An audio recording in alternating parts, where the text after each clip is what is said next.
insufficient. It's cited of the Vatican II documents, but it talks about the church really kind of being insufficient. It says that the church has many times fallen into errors. It needs to correct itself. It needs to become sufficient again because it's become insufficient, which, by the way, wouldn't that contradict Unum Sanctum? Wouldn't that contradict Eugenius IV at Session 4 of Florence? Wouldn't this contradict the previous dogmatic statements that the Roman See, Vatican I, has the fullness of the grace to be in communion with the Roman See is what is the only way to achieve salvation. The church cannot err, but yet at the same time, according to the missionary activity document, the church may linger in a state of semi-fulfillment and insufficiency. There's some about missionary work on the part of the Roman Catholic Church. So what I'm wondering here is, and you might say, well, you're not giving it a charitable reading because they're just talking about in local situations, missionaries aren't doing that well. That's not what Vatican II presents for the doctrine of the church. The Vatican II documents as a whole present the idea that the church has been divided through schism, and so the purpose of ecumenism is to bring the lost brethren back into the fold. But remember, the body of the mystical body of Christ, which is a visible institution, can't fail and can't split. So you can't have two conceptions of the church at the same time that are contradictory. On the one hand, a visible institution that has never failed, that has never defected, it's indefectible, based on the Roman See and Vatican I. And at the same time, turn around and say there is a aspect to which this visible church has been insufficient, has failed in a grand scope, such that the Orthodox constitute one lung of the church that are somehow still in the church but divided from the church on the basis of not accepting the papacy. It doesn't work like that. The Roman Catholic dogma prior to Vatican II was the either or in-out view, right? Now, they were not really consistent with it, but what I'm saying is that if you look at Satis Cognitum or Mystici Corporis or the Latae Sententiae canon law statements about excommunication, the dogma is that if you persist in heresy, you remove yourself ipso facto from the body. And this applies to all heretics. All heretics and schismatics are removed from the body. So there's no such thing as the concentric circles of communion with Rome and with the Catholic Church. That's what I'm trying to say here. Is that, and then what Vatican II does is present the idea that not just the Roman Catholic Church and the Orthodox, and then outside of that circle is the Protestants, and outside of that circle is the heterodox Unitarians or something like this, and then outside of that circle is the Muslims, and then outside that circle is all the world religions, Hinduism, right? That's literally the view that it's presenting, and you can see that in the missionary document because it goes on to talk about the secret presence of God present in all the world religions in paragraph 10. Now, you could talk about the Logos Spermaticos doctrine, but that's not what they're talking about. They're talking about all of the world religions. They call them the great world religions, right?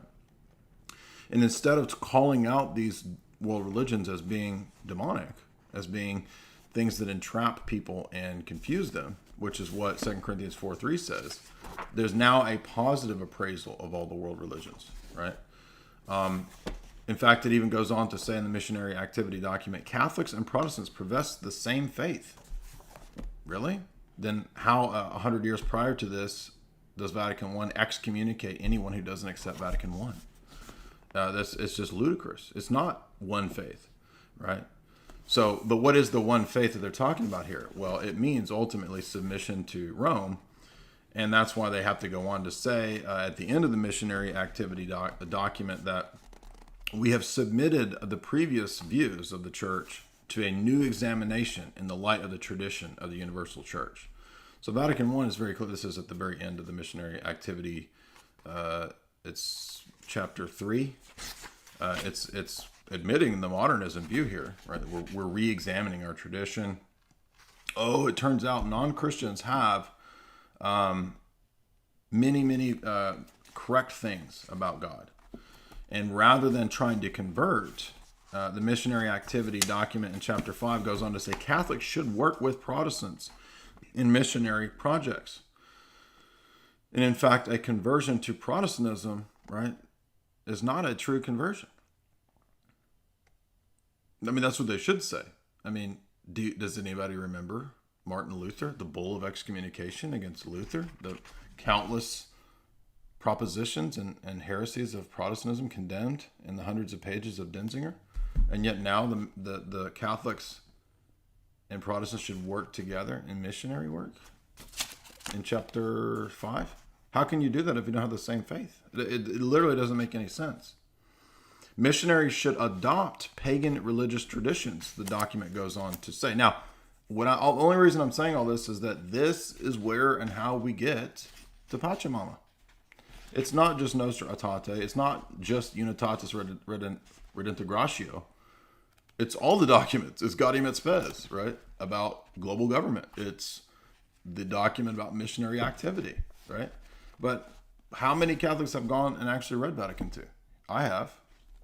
Right? How many Catholics have looked at beyond Nostra Aetate? I mean, Nostra Aetate is the worst. It's the most notorious of all the documents because of what it says about, basically all the religions have some access to God. You don't need Christ. Basically, you can. I mean, it'll have this little qualifier that, well, it's still Jesus, but Islam, atheism, Hinduism. I mean, does Satanism count too? I mean, is Jesus present in Satanism? Because if a Satanist says, I believe in one God, oh, bro, so do I. So I guess we have the same view, right? Let's start with our ecumenism there, since we all believe in one God. That's the absurdity of this, right? Is that you can't have half Catholicism in the traditional conception of Catholicism. You have to accept the whole body of doctrines. But the thing that disproves the Roman position, I'm saying, is that it is an evolving position. And that's what this stream is about, is that, in fact, the documents of Vatican II admit submitting these things to a new examination, the aggiornamento, right?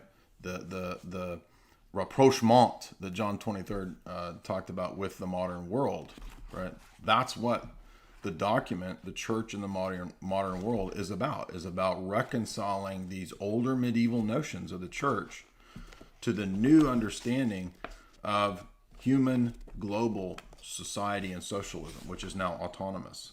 And so basically, they're saying that the church must accept this secularism as well. But that's a capitulation of your whole system. Exactly.